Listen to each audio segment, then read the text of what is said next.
münasibət nə qədər çətindirsə, sevgi bir o qədər güclüdür. Xeyr, burada elə dramatik səslənir, belə hətta cümlə, amma mifdir.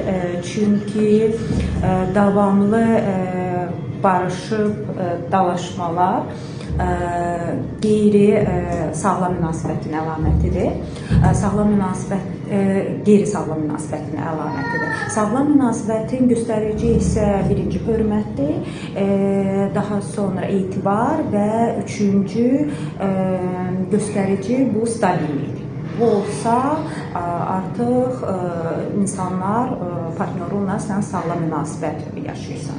Stabillik, yəni qarşı tərəfin mənə olan hissləri, münasibəti, Bəli, oradakı bəli, mən bəli. narahatlıq yaşamıram da, ayaman mənə mesaj yazmada görən artıq soyudu, mənə münasibəti yox. Yəni sən arxayınsan ki, sizin stabil münasibətləriniz var.